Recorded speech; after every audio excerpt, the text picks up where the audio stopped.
Sayyidina Hamzah bin Abdul Muttalib radhiyallahu anhu bukanlah sosok biasa dalam sejarah Islam. Ia lahir dari keluarga terhormat Bani Hashim, kabilah yang sama dengan Rasulullah SAW. Ayahnya Abdul Muttalib adalah pemimpin Quraisy yang disegani, penjaga Ka'bah, dan simbol kehormatan Mekah. Dari garis nasab inilah mengalir wibawa dan kemuliaan yang sejak kecil telah melekat pada diri Sayyidina Hamzah. Ia adalah paman Rasulullah SAW sekaligus saudara sepersusuan beliau. Keduanya disusui oleh Suwaibah, budak perempuan Abu Lahab, sehingga ikatan di antara mereka bukan hanya hubungan darah, tetapi juga ikatan batin yang kuat. Sejak muda, Sayyidina Hamzah tumbuh dengan kedekatan emosional terhadap keponakannya itu, meski pada awalnya ia belum mengikuti ajaran yang dibawa oleh Rasulullah SAW. Di tengah masyarakat Quraisy, Sayyidina Hamzah dikenal sebagai lelaki yang berani, tegap, dan jujur. Ia gemar berburu dan mahir menggunakan senjata. Keperkasaannya membuatnya disegani bahkan sebelum Islam datang. Namun keberanian itu tidak menjadikannya sosok yang bengis.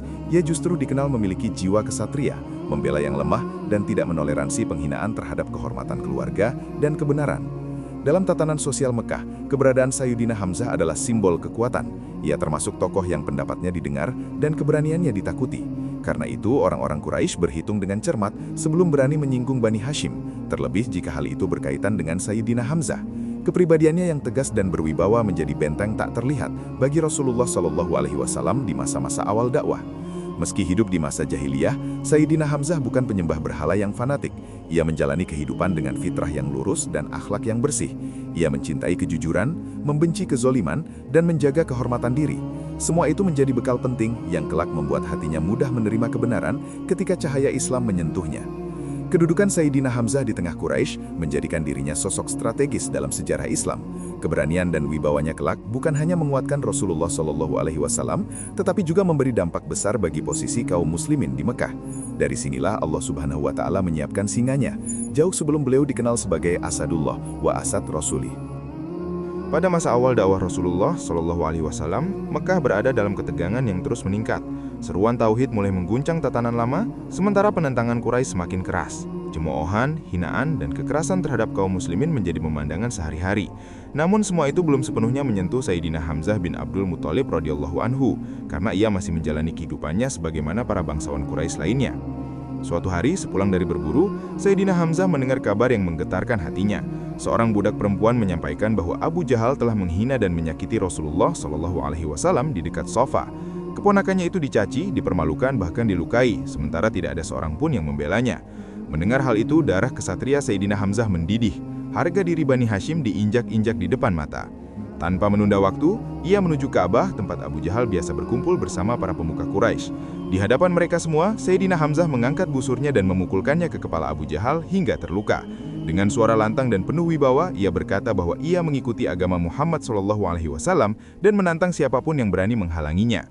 Keberanian itu membuat seluruh Quraisy terdiam. Tidak ada yang berani membalas karena mereka tahu siapa yang berdiri di hadapan mereka. Pada awalnya, pernyataan keislaman Sayyidina Hamzah muncul dari amarah karena pembelaan terhadap Rasulullah. Namun malam itu setelah kemarahan mereda, hatinya bergetar. Ia berenung dalam kesunyian. Apakah yang ia ucapkan hanyalah luapan emosi, ataukah kebenaran yang selama ini tersembunyi di dalam dadanya?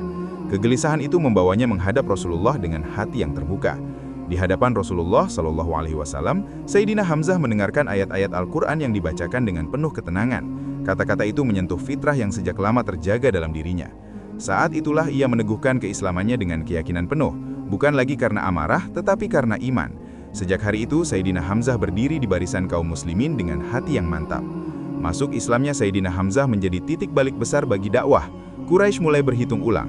Rasulullah kini tidak lagi sendirian menghadapi penghinaan, karena di belakangnya berdiri seorang pendekar yang disegani seluruh Mekah.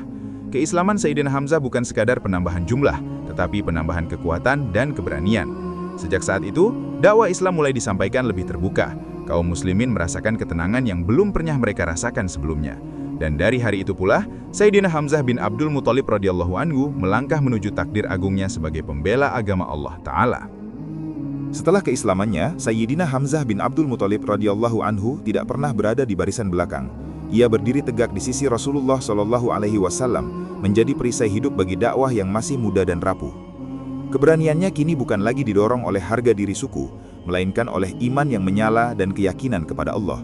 Kaum Quraisy segera merasakan perubahan besar. Jika sebelumnya mereka berani mencaci dan menyakiti Rasulullah SAW secara terang-terangan, kini langkah mereka tertahan. Nama Sayyidina Hamzah menjadi penghalang yang tidak terlihat.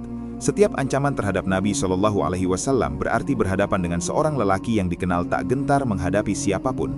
Keislamannya mengubah peta kekuatan di Mekah. Rasulullah memberi Sayyidina Hamzah julukan Asadullah wa Asad Rasulih, singa Allah dan singa Rasulnya. Julukan ini bukan sekedar pujian atas keberanian fisik, melainkan pengakuan atas keteguhan iman dan kesiapannya mengorbankan segalanya demi kebenaran. Ia adalah singa yang tidak mengaum untuk kesombongan, tetapi untuk membela agama Allah.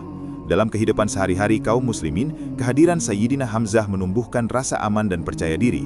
Mereka yang sebelumnya beribadah secara sembunyi-sembunyi mulai berani menampakkan keislaman. Sayyidina Hamzah berdiri di barisan depan ketika kaum muslimin sholat, menghadapi siapapun yang mencoba mengganggu. Keberanian satu orang ini menular ke banyak hati.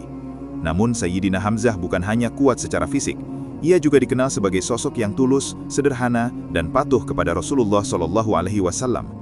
Ia mendengarkan dengan penuh hormat setiap nasihat Nabi SAW dan segera melaksanakannya tanpa ragu. Keperkasaannya selalu tunduk kepada wahyu, dan itulah yang membedakannya dari para pendekar jahiliyah. Julukan Asadullah pun semakin terasa maknanya ketika kaum muslimin mulai menghadapi ujian yang lebih besar. Sayyidina Hamzah tidak pernah mencari kemuliaan pribadi, ia hanya ingin Allah ridha dan Rasulullah SAW terlindungi. Setiap langkahnya adalah bentuk pengorbanan, setiap keberaniannya adalah ibadah.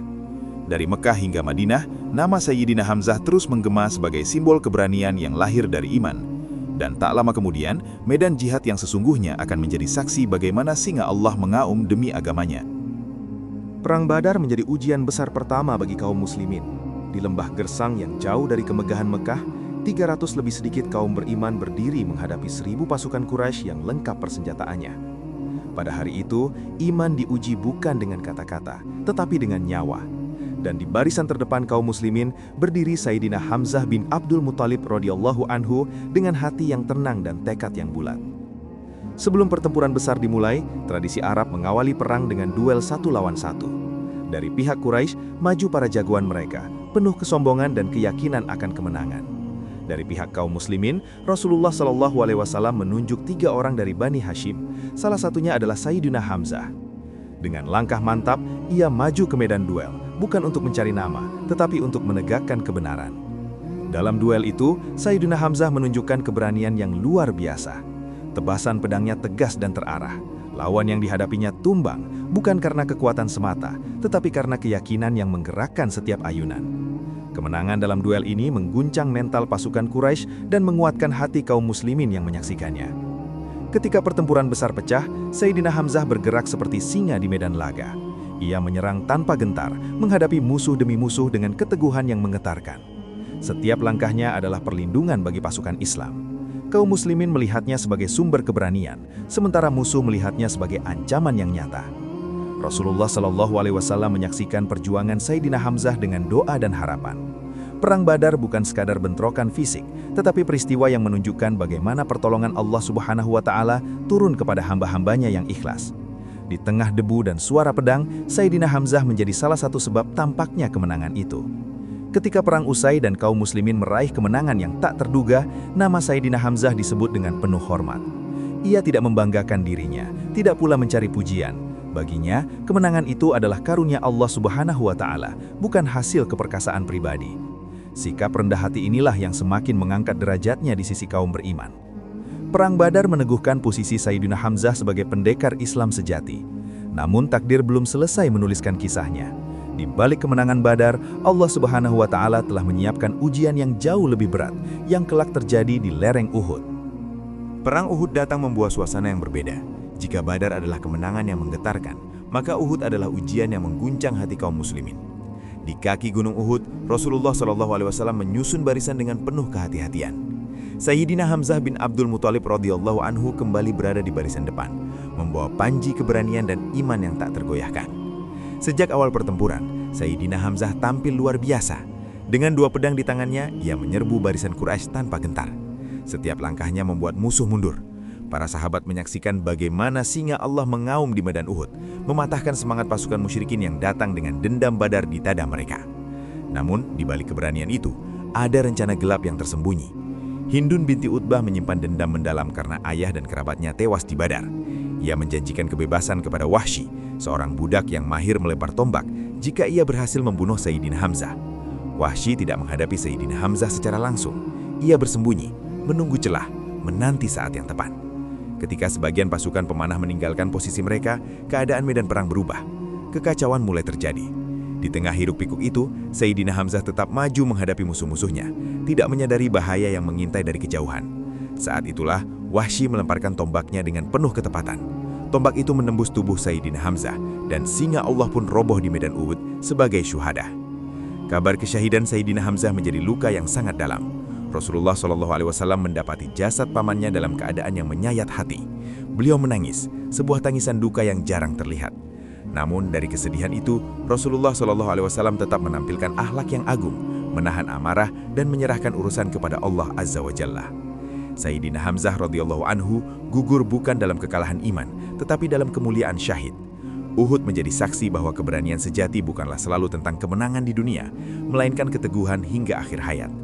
Darah Sayyidina Hamzah menjadi saksi cinta kepada Allah dan Rasulnya SAW. Kesyahidan Sayyidina Hamzah bin Abdul Muttalib radhiyallahu an meninggalkan duka yang amat dalam di hati Rasulullah SAW.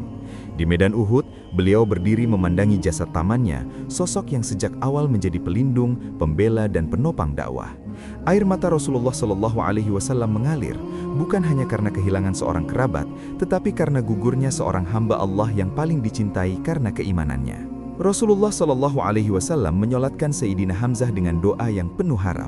Beliau menyebut pamannya sebagai Sayyidus Syuhada, pemimpin para syuhada. Gelar ini bukan sekedar penghormatan, tetapi penegasan bahwa kedudukan Sayyidina Hamzah di sisi Allah Subhanahu wa Ta'ala sangatlah tinggi. Ia wafat dalam keadaan membela agama, tanpa pernah mundur dari barisan kebenaran.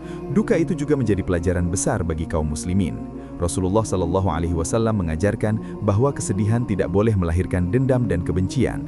Meski luka Uhud sangat menyakitkan, beliau menahan amarah dan menegakkan akhlak Islam yang luhur.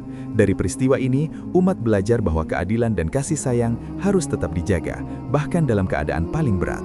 Warisan Sayyidina Hamzah bukan hanya cerita tentang keberanian di medan perang. Ia meninggalkan teladan tentang keteguhan iman, keikhlasan, dan kesiapan berkorban tanpa pamrih. Ia tidak pernah meminta kedudukan, tidak mengejar kemasyhuran, dan tidak mengukur amal dengan pujian manusia. Seluruh hidupnya ia serahkan untuk Allah Subhanahu wa Ta'ala dan Rasulnya Shallallahu Alaihi Wasallam. Hingga hari ini, nama Sayyidina Hamzah radhiyallahu an masih hidup di hati kaum beriman. Ia dikenang sebagai singa Allah yang mengaum demi kebenaran, sebagai paman Nabi Shallallahu Alaihi Wasallam yang setia, dan sebagai syahid yang wafat dalam kemuliaan.